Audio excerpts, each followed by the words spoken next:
Welcome to Unsigned Hype Episode 5. On this episode, I have the pleasure to talk to the incredible artist Nanabcool from Columbus, Ohio. Prior to our interview, I asked Nana which song he would play for someone that wasn't familiar with his music yet.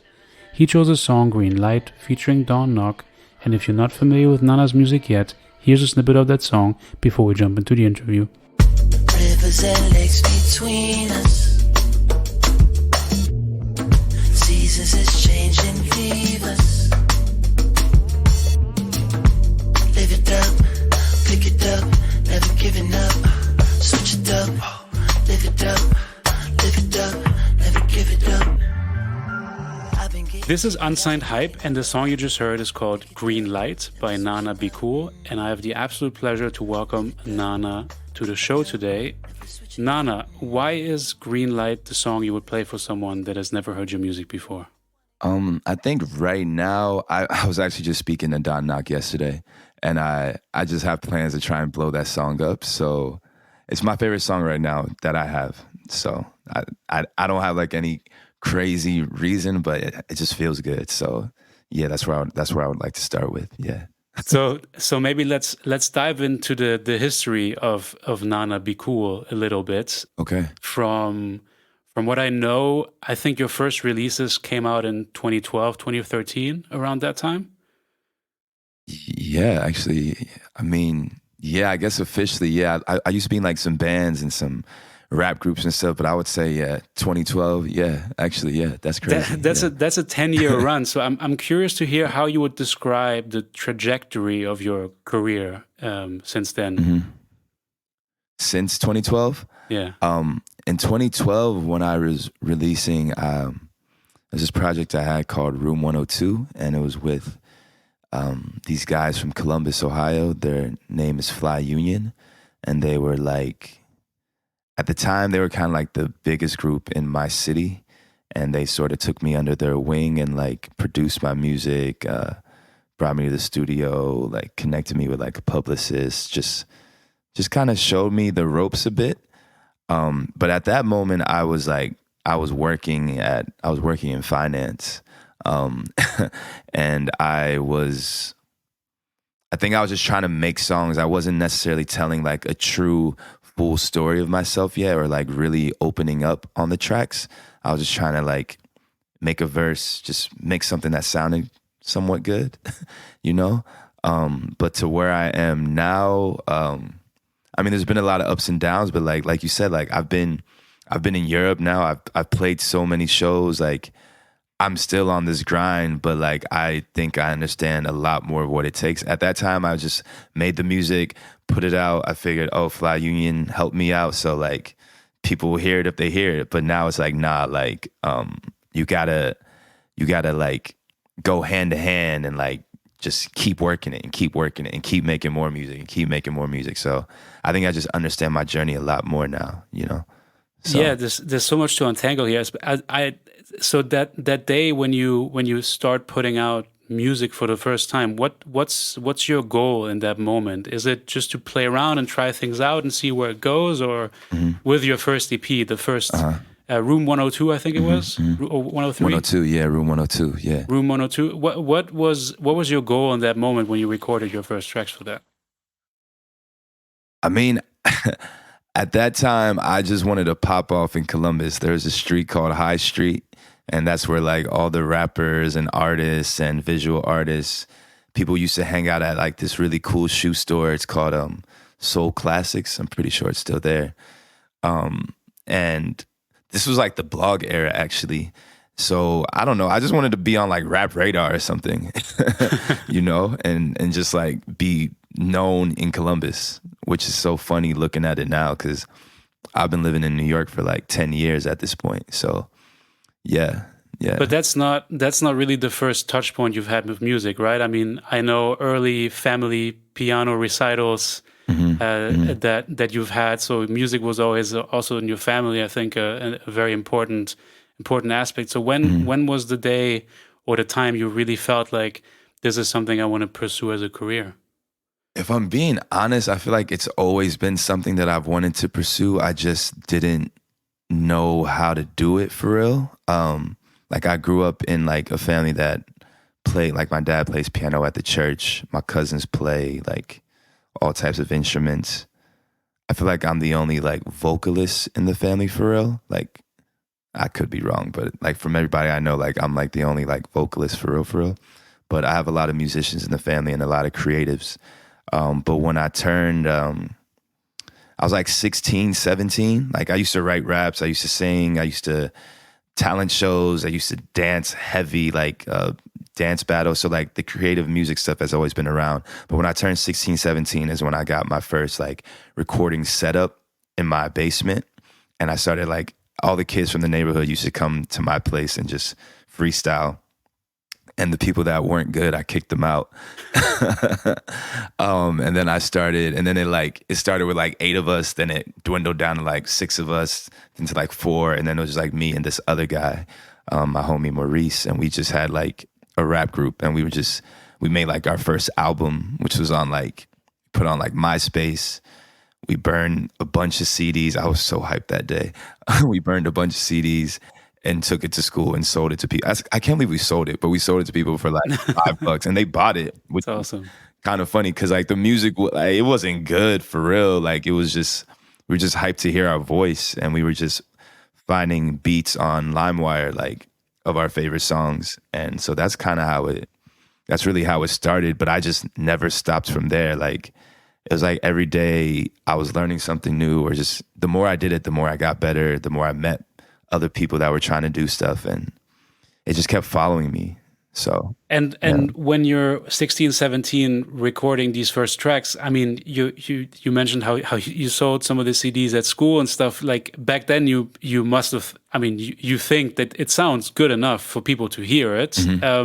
Yeah. But then in hindsight, obviously, it was the beginning. There's so much growth behind, Right. Building a career and getting better. Yeah. When was for you the moment you recorded something where you were like, this is it? Like I have it here. I think there's like 2 moments.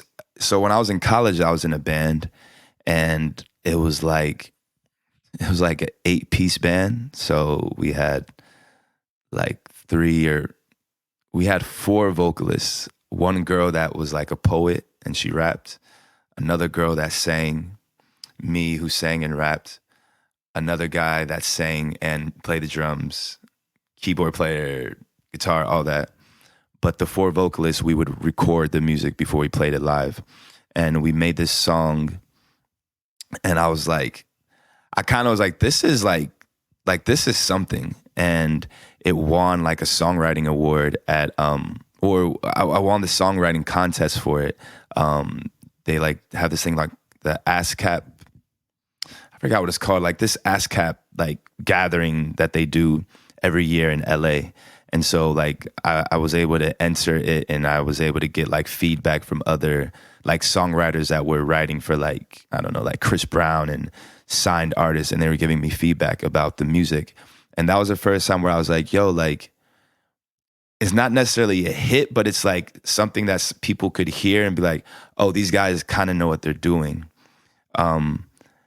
But I would say like that was like the beginning, but I would say the first time for real, where I was like, I know what I'm doing now was my song Love You.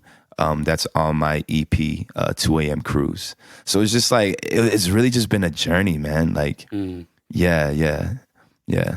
Did you approach anything differently from? I mean, I guess you mentioned it's the journey, right? So I was wondering if you approached anything differently from between that track that you recorded then, that you thought was kind of listenable for people, versus the things you did before that.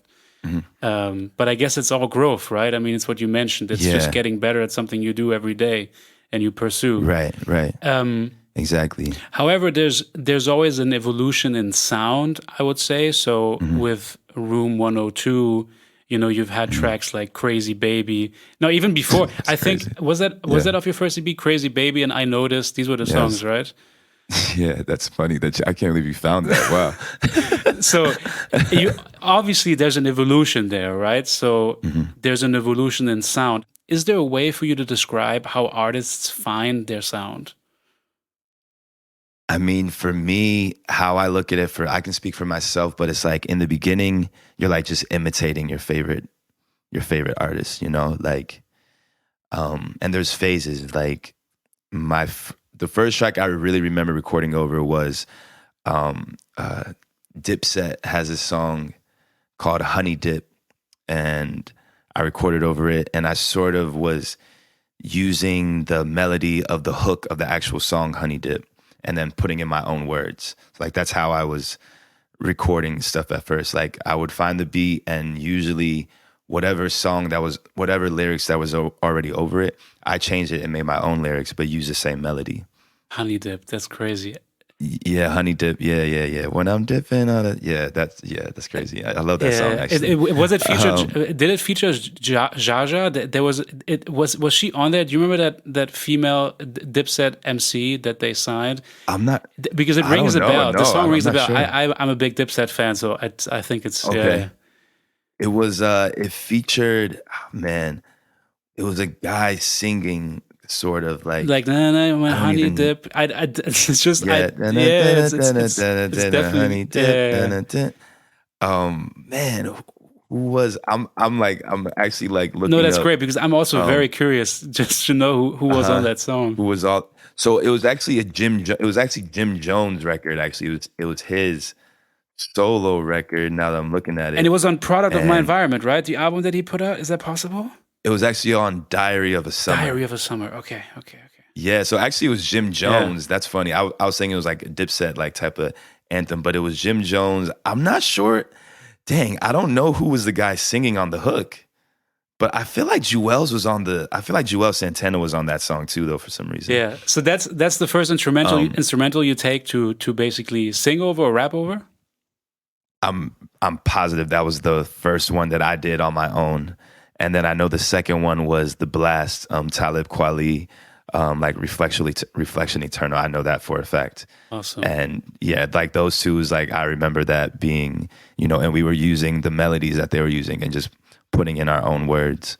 And then I think it got to a point where I was sort of imitating, like, you can still kind of hear it in my stuff now, and I'm not imitating, it's just like influential, but like Lloyd is one of my favorite R&B singers.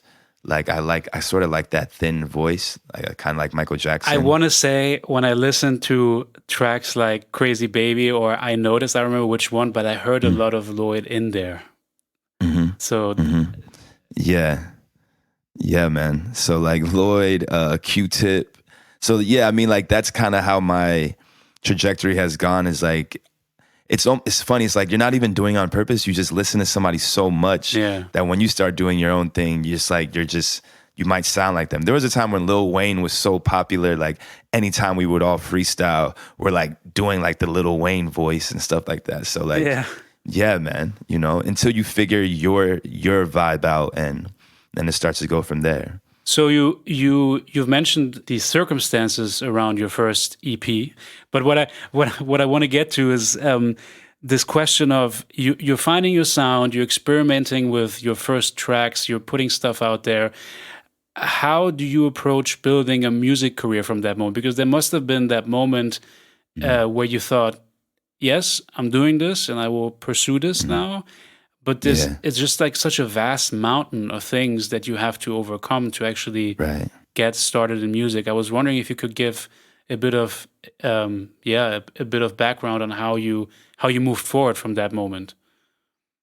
Yeah, I think I was reading this book, The Alchemist, and it was like talking about this guy's like personal journey.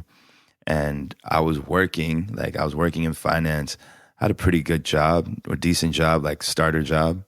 And it was like, I was looking at the people that were 5 years above me at that job. And I'm like, do I want to be there in 5 years?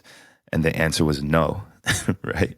And then I was meeting, and I had had one friend specifically that was a dancer, and he dropped out of college and went to pursue his dance career. And by the time I had graduated college, he was in his dance career, you know, like, was he the most known dancer of all time? No, but he was working as a dancer. So it was just like, to me, it showed me he spent all those hours, his 9 to 5 was practicing and rehearsing, going to auditions, this, that, and the third. And it kind of showed me like the more you do something, the more opportunities you're going to get.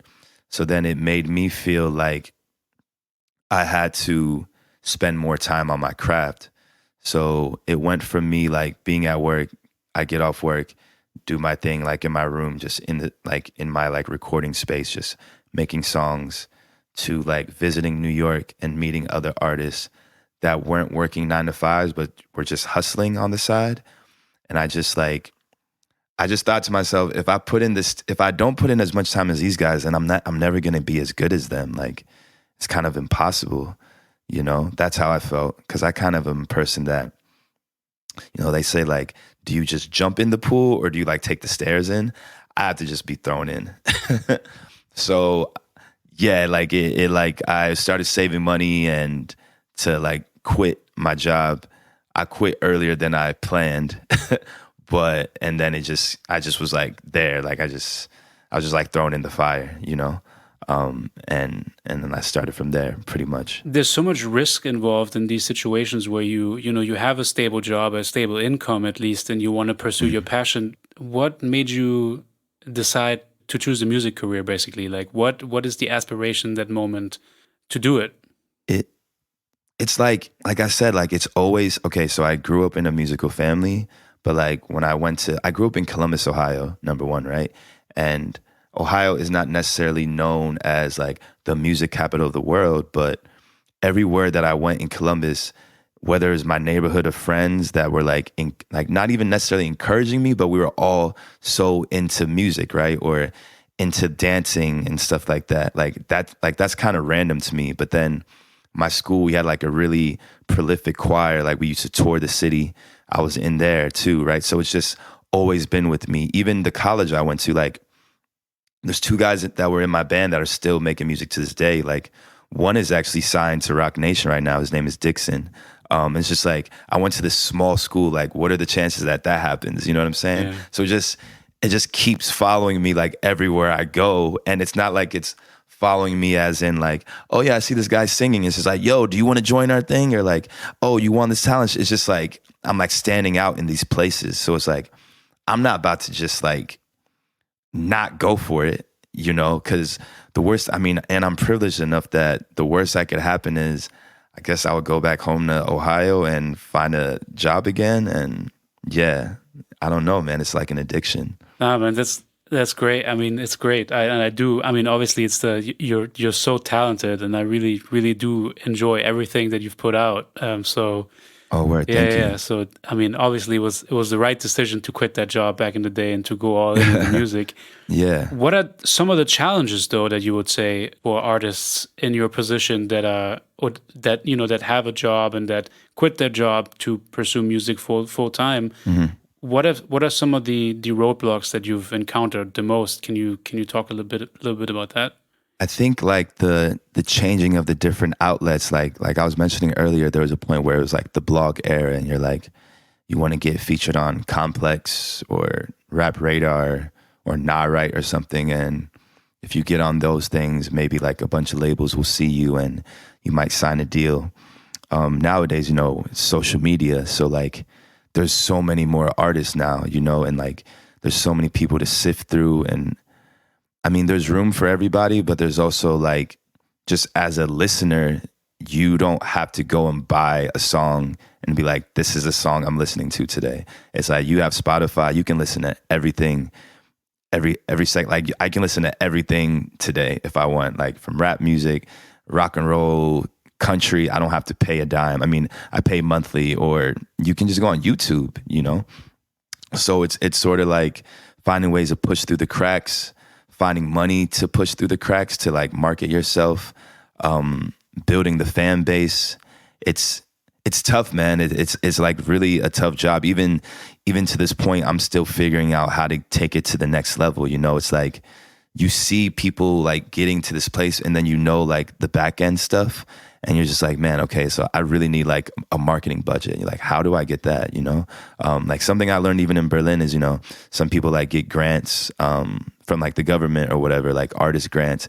It's not, I don't know how simple it is out here to do that, but like even understanding that is like something that I now have in mind. You know what I mean? Yeah, absolutely. Yeah, And man. how Yeah. do you have a blueprint in mind already of how you can take it to the next level? Is there something that you're currently working on or looking into, like the grants, for example? What is something someone that is where you are right now in your position with the career that you have going to Right. do to bring this to Yeah. the next level and to reach more people and to become even more successful?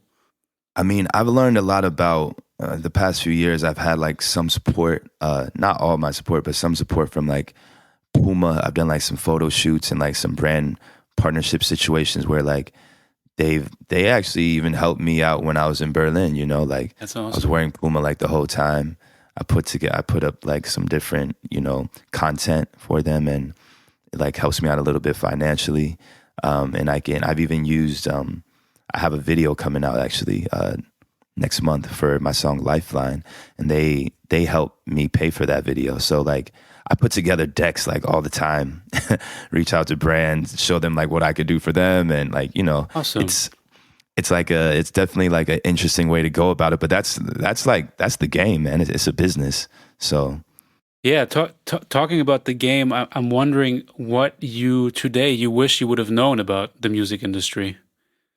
I think I probably would have skipped getting a loan for college, and I would have just took a year and just loaned it toward my music career. Honestly, like I mean, that sounds like very like simple, and to be real, I wasn't good enough at the time, but my school was pretty expensive, so I could use that instead. Honestly, you know, like especially if I really knew like this is what I want to do, and I feel like I always knew that, I just didn't have I didn't have the wherewithal yet. Like I didn't know how it was gonna get done. You know, I didn't understand the business at the time, but now that I do, then yeah, yeah. If I was speaking to myself and I was guiding myself back then, I'm like, yo, this is what you got to do, man.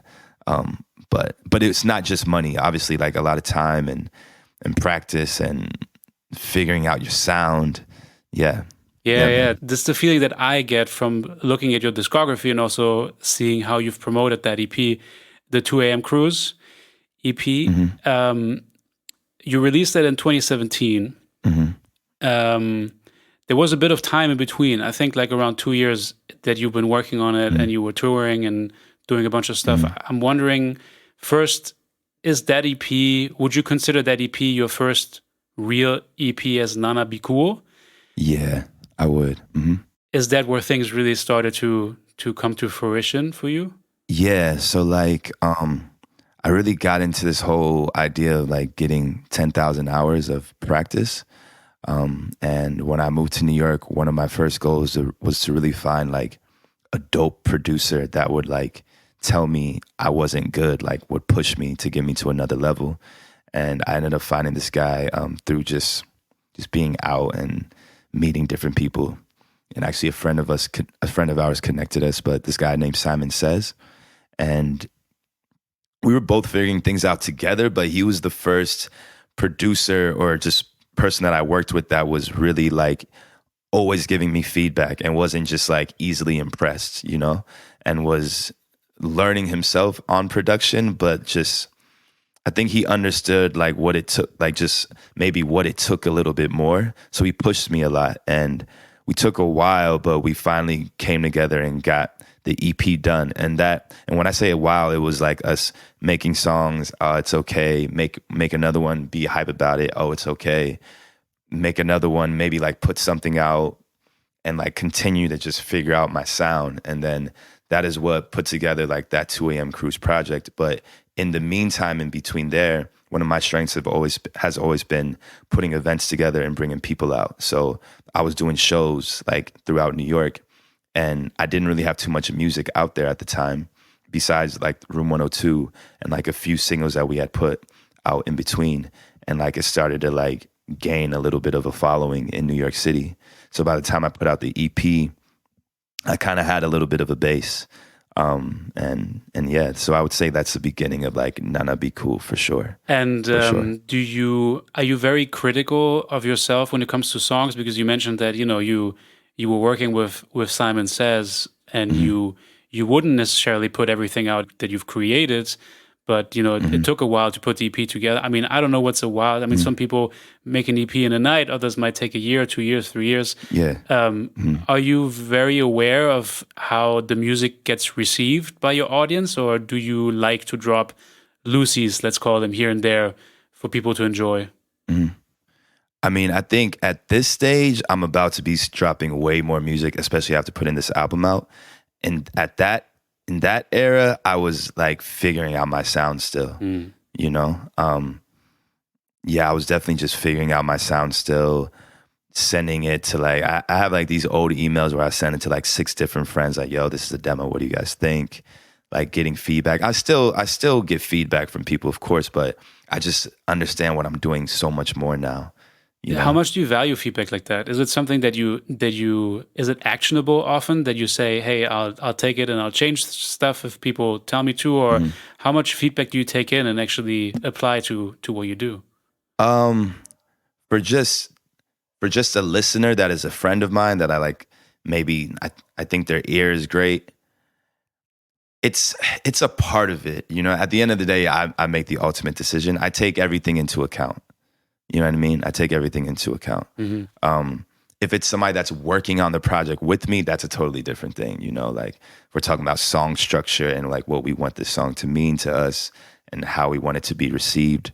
That's like a whole nother thing. But just like sending out to friends and like seeing if they like it or whatever. If somebody says they don't like it, it's like, okay, cool. Like, I wonder, like, why don't you like it? You know what I'm saying? And then maybe we go from there. I'm always open to feedback. It depends on who the person is, like what they're saying and how they give it, like what their reasoning is behind certain things is like how I take it for real, You mentioned something about putting in 10,000 hours. There's a song actually on the EP, on your 2 AM Cruise EP called 10,000 Hours. Yeah.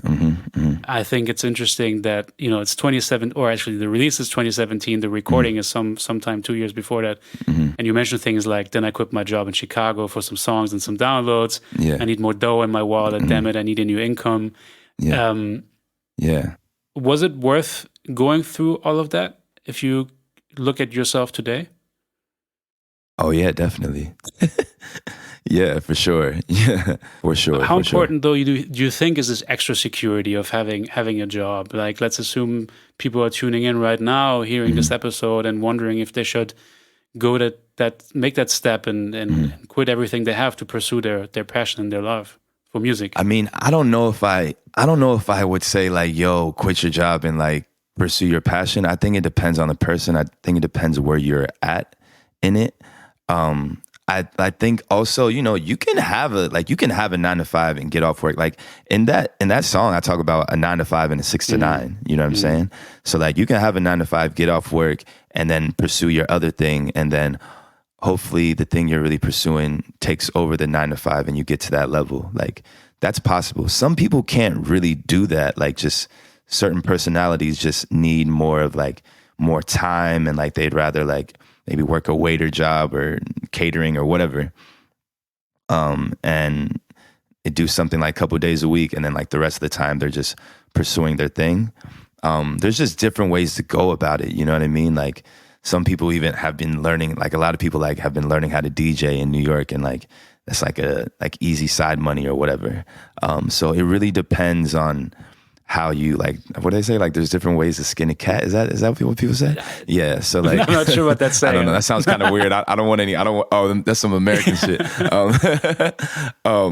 Anyways, I think it really depends on the person, man. And like the creative space or being an artist is like being an entrepreneur. Everything is uncertain, like if you're selling a product, like everything is uncertain. And as an artist, it's tougher because you're literally the product, So yeah. You did it though. You took the risk, a while ago to, put out this EP, and here we are in 2023. You've released your second album, actually. To everyone listening right now, the album is called Good Luck Volume 1. It came out a couple weeks ago. Yeah. Incredible album. Thank you. And you've put out a couple of songs to promote the album, among which were also Lifeline, for example. Now, Lifeline ends up on the Apple Music radio show hosted by Okay. Ebro last year. Oh yeah. Not sure if you remember that. They picked Yeah, they picked man. Lifeline for their playlist. Yeah. Yeah. So for those who don't know, Apple Music, we've probably heard of that. Ebro, the host, is a very influential radio personality, also known as a host on the New York radio station Hot 97, very famous radio station. So all of this is a pretty big deal. Like, it shows that your music is getting traction. And I'm wondering, do you remember the impact of them picking a song like Lifeline and adding them to your playlist and playing it on the show? What kind of impact did that have on your career at that time? Or did it have any?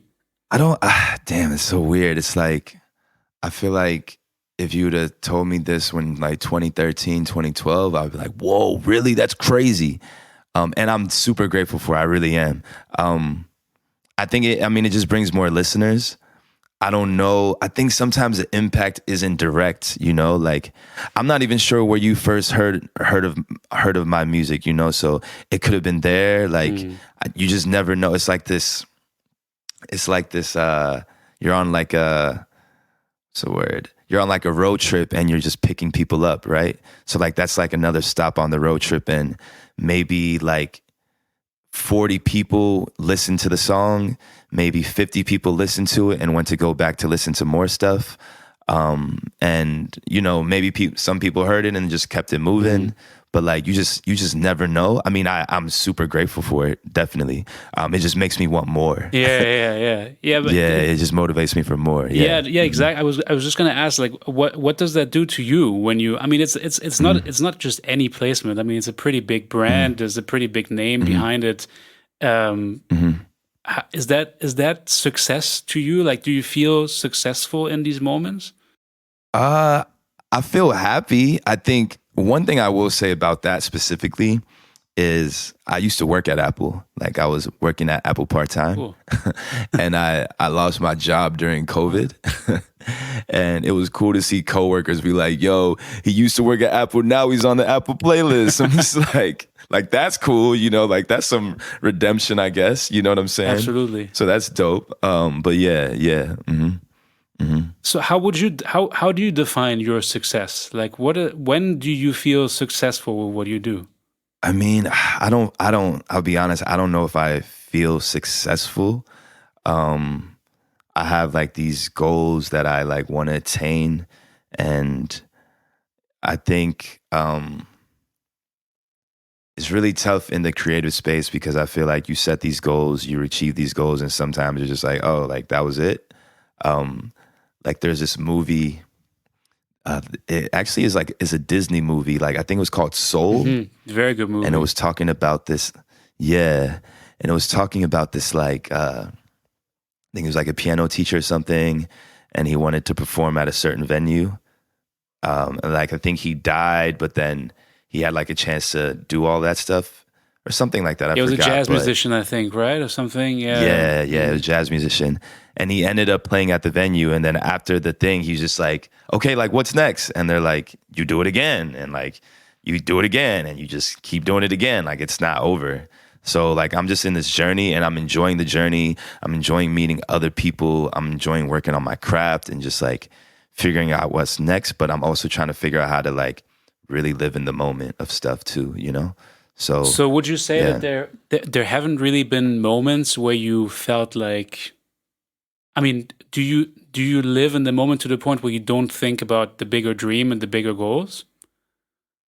Yeah, I'm not like, I mean, I want to get there. Like I look at the numbers and stuff and different things inspire me. Like honestly, like being in Berlin and doing, I don't know how many shows I did, like 10, 12 shows, like from November to February, and doing some shows in Basel and London.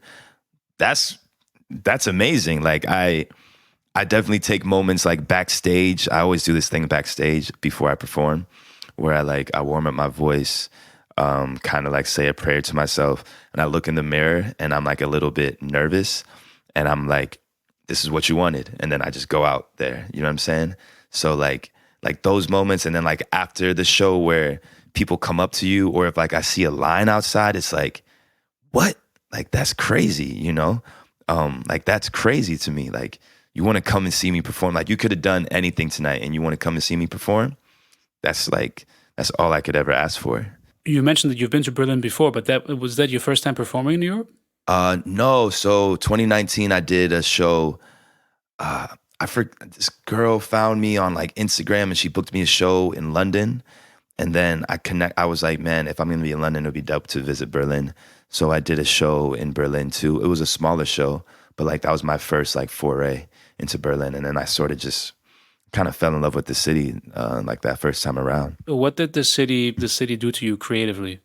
Man, it's like, I think it's just open to be creative, if that makes sense. Like there's more space for it. It's really hard to explain. I think in New York, like there's a lot of creativity, but like we're all hustling and there's so many of us and we're living on top of each other and the train is stressful and we're just hustling, you know? In Berlin, even though I think maybe the people that are from there might feel like what I was just explaining, to me as somebody coming from New York, I just feel like there's just room to breathe and there's more space and like you get into the studio and it's just a little bit calmer. I don't know, it's just chill. Like you feel like you have more time. And I don't know if it's because maybe I'm a visitor, so I feel that way.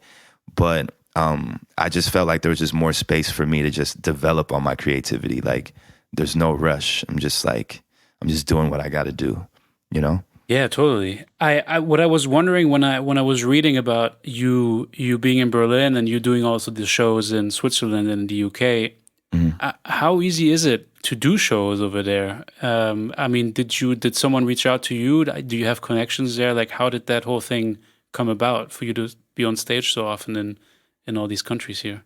There's like two sides to it. Like I reached out to people that I had already met in Berlin. Like I knew a decent amount of people in Berlin, to be honest. And like I set up 2 shows prior. And then I had a friend, he's a dope artist. His name is Noah Slee. He invited me to this writing camp in Berlin. So the first week there, we just made music with like, I don't know, 5 producers, 5 artists, just making music for like 6 days. And then through that, I started working with the producers that I met there, like individually. And my first show that I did in Berlin opened me up to do more shows. And I just kept reaching out to people and I kept going. Like I just kept making myself available. So if somebody's like, yo, there's a jam session tonight, I'll come through and I'll freestyle. And then I meet more people that way, you know?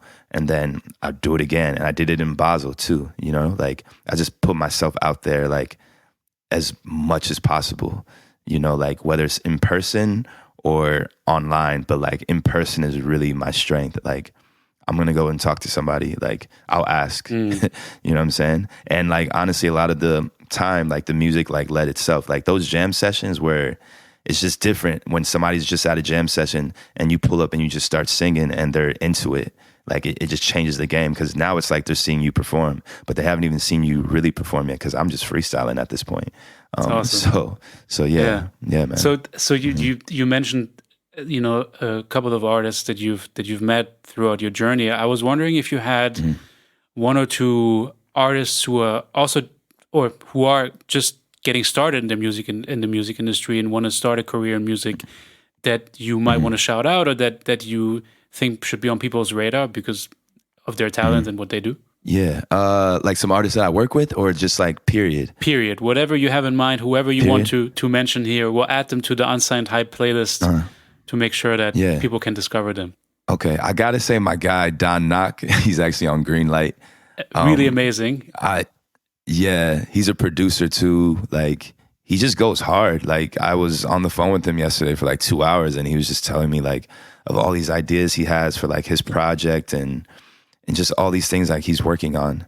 And another person, I mean, I guess I'm gonna just keep it in the family, but there's another artist, her name is Courtney, on Instagram. She goes by King Courtney. And she's been around, but she's sort of starting out and figuring out like her sound and she's just been performing a lot throughout New York. And she has an album that she's working on too. And like, she has an incredible voice. And I mean, both those people are just like working so hard on like getting their stuff together to release out to people. So yeah. Awesome. if someone's tuning in right now and is in that position of wanting to get started with a career in music and follow their passion, what are some of the advice that you would give to that person? I think my main advice is just like, don't think about like the quitting the job thing and all that stuff. I would say just do it, right? So like, if there's an open mic somewhere, like just go, get on the mic and like talk to people afterwards. If there's a studio that you could go to work on stuff, actually not even a studio, if you can buy a microphone, excuse me, get an interface, find a producer or learn how to make beats, get beats online. Just figure out ways to like be creative, just like create. Like that's what I say. Like, don't think about the end goal stuff, just create, like make a song, make another song, put together a show, like just do all these things, just do all of those things that I'm talking about. You know what I'm saying? Like just do it and continue to do it. And like things will come that way. Like I know that sounds corny, but things will come because you're just going to continue to meet people that are better than you, that are starting, that are just on your level. Like you'll start to make your music family that way, you know? Yeah, that's what I'd say. My last question is, what do you do it all for? Man, that's a good question.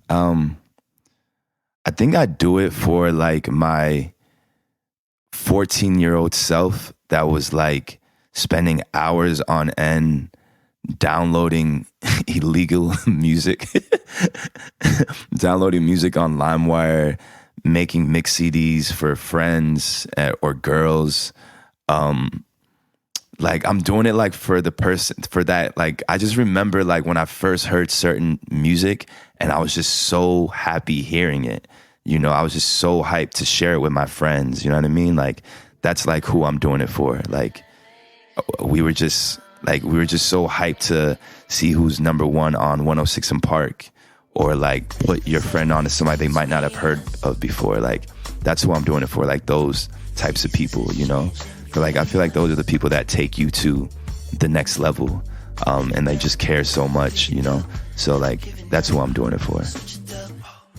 Nana, thank you so much for this awesome conversation. I really enjoyed it. Thank you. Oh yeah, man. Thank you for having me, man. This was great. This is great.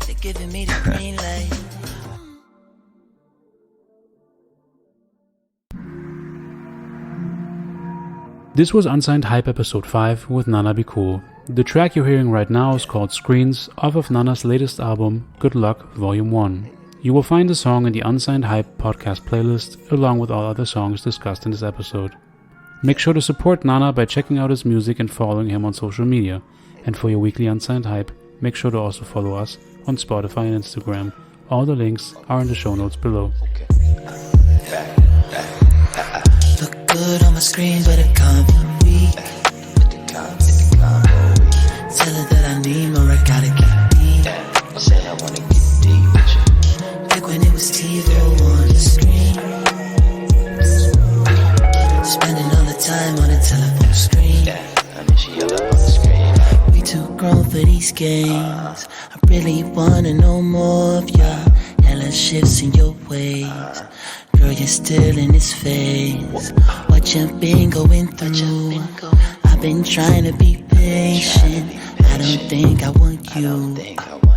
I need more truths. Anyone can see I got it. Healing from some past wounds. Why you calling? Standing in a packed room. You still calling? FaceTime in the bathroom. Saying things that we both know that you won't do. Look good on my screen, but it can't be weak. Oh, a convo sweet. Tell her that I need more, I gotta get deep. Girl, I gotta get deep. Back when it was TiVo on the screen. TiVo's on the screen. Spending all the time on a telephone screen. I've been crushing since preteen. Look good on my screen, but it can't be weak. Oh, a convo sweet. Tell her that I need more, I gotta get deeper. Girl, I gotta get deeper. Back when it was TiVo on the screen. TiVo's on the screen. Spending all the time on a telephone screen. I've been crushing since preteen. breathe. Telling that I need more, I gotta get deep. Like when it was T cool on the screen.